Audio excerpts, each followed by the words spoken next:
हे आता मध्ये मध्ये नाचू नका रे.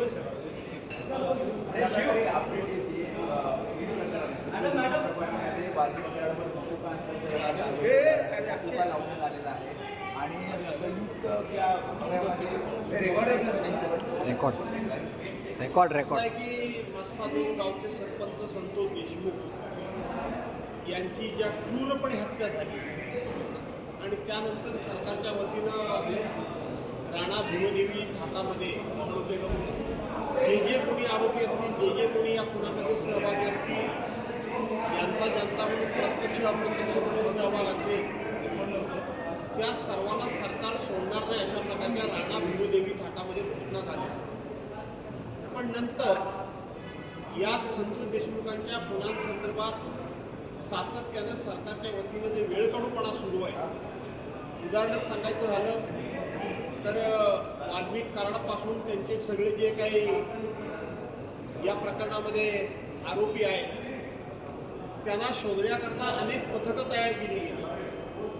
150 पोलीस अधिकारी नेमले गेले आणि तेच वाल्मिक कराड सरळ येऊन पुण्यामध्ये CIDच्या ऑफिसमध्ये स्वतः हजर होता.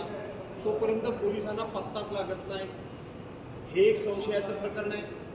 त्यानंतर SIT नेमली. त्या SITमध्ये वाल्मिक कराडच्या जवळचेच अधिकारी त्या ठिकाणी असतात. हे एक संशयाचं प्रकरण आहे. त्यानंतर ज्यांच्यावर मकोका लागला मात्र वाल्मिक कराडवर अद्यापर्यंत लागलेला नाही, म्हणून हेही प्रकरण देखील संशयास्पद आहे. आता SITचे काही अधिकारी बदलले गेले. त्यामुळे संतोष देशमुखांच्या हत्येमागचं कारण आणि हत्येमध्ये असणारे जबाबदार लोक आणि त्याच्या पडद्याच्या पाठीमागे असणारे लोक हे सरकारच्या जवळचे आहेत हे स्पष्ट झालेलं आहे. त्यामुळं संतोष देशमुखांना न्याय मिळण्याच्या ऐवजी संपूर्ण महाराष्ट्र आक्रोश करतोय. केवळ संतोष देशमुखांचं कुटुंब आक्रोश नाही करत आहे.